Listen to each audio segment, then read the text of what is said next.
Pace cars in. Martin Truex Jr. to lead them down.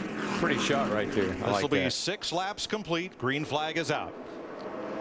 Now that caution really did not put us in the fuel window. We had about 4 cars that made pit stops. Of course, Kurt Busch, Robbie Gordon, Casey Mears, Michael Waltrip, as well as Carl Long. And you saw the guys restart, and you start right out next to the outside wall there. All passing is to the right on a restart. So you want to block that outside lane and not let somebody get around you on the outside on a restart. Here comes Joey Logano. He took it 3 wide coming out of turn number 2, and now the 18-year-old rookie from Connecticut leads the outside lane. See, he's the other guy that got Bill Elliott, who's a 50-something. You got Logano, who's an 18-something, and I'm anxious to see how both of them do today. Joey's had a tough practice. The off-season testing ban imposed to save the NASCAR team's money has probably made it toughest on the rookies like Logano and Scott Speed.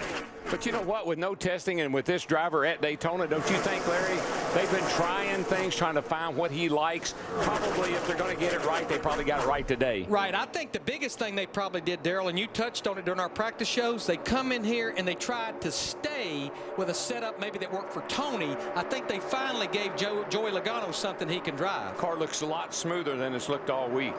Squeeze play, David Reagan in the middle. Now he gets some help in the middle of the racetrack as we go from 3 to 2 wide once again.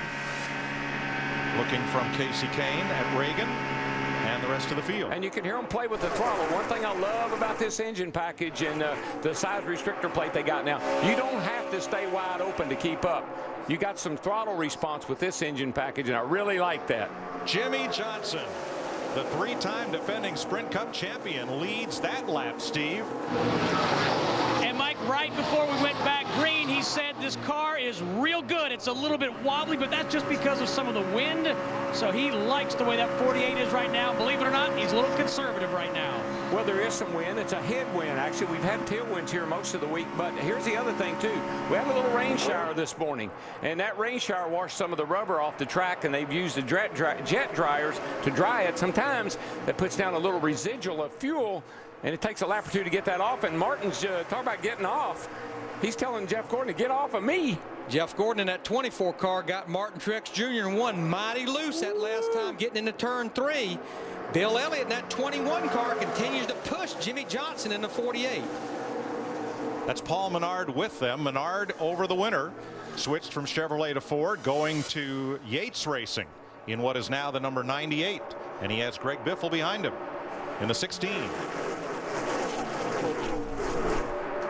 Now to kind of update you on some of those cars that started at the rear of the field, Jamie McMurray in a backup car, the first laps he's making in this car, but he did race this car in the Budweiser shootout.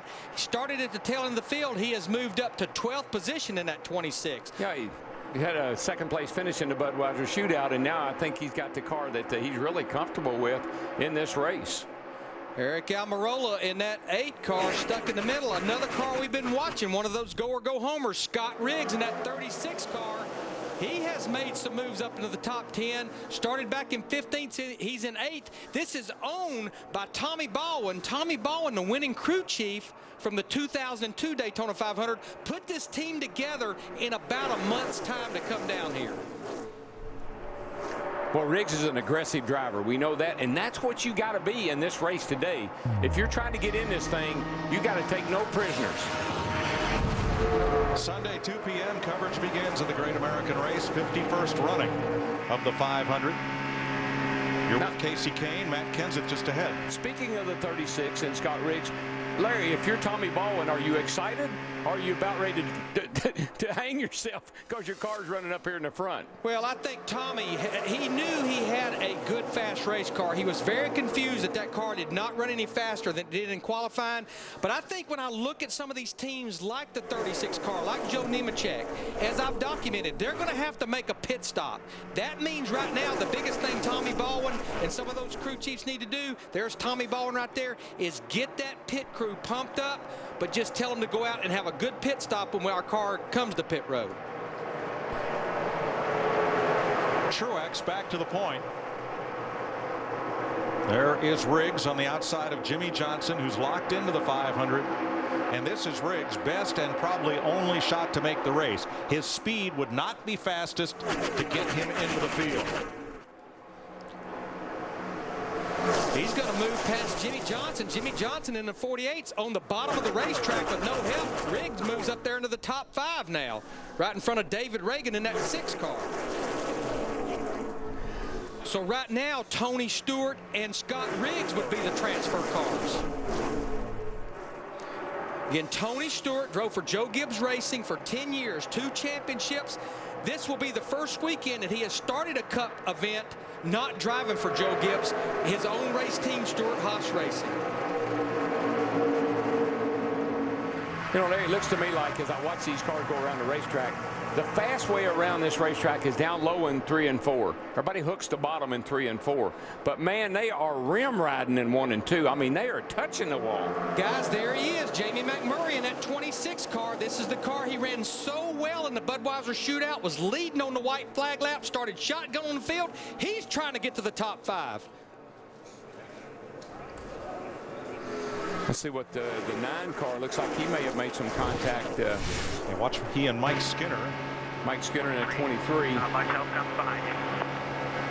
Oh, yeah, that's pretty heavy contact right there. Especially for that 9 car on that right front fender. Yeah, and especially where it was. I mean, they're just getting down into turn 1, and I think he just got the car a little too close, and it sucked him into him. Casey came up and first got into Paul Menard, and that tipped him into Skinner. Excuse me, Sam Hornish, and that tipped him into Skinner. Joey, you don't want to try to go in there, buddy. I'm telling you. There was a lot of give and take right there, especially on Paul Menard in that 98 car, to let Joey Logano in the 20 slide up in front of him. See, to an older guy, that wasn't anything. That wasn't a hole big enough to go through. To him, he's 18 years old. It's perfect.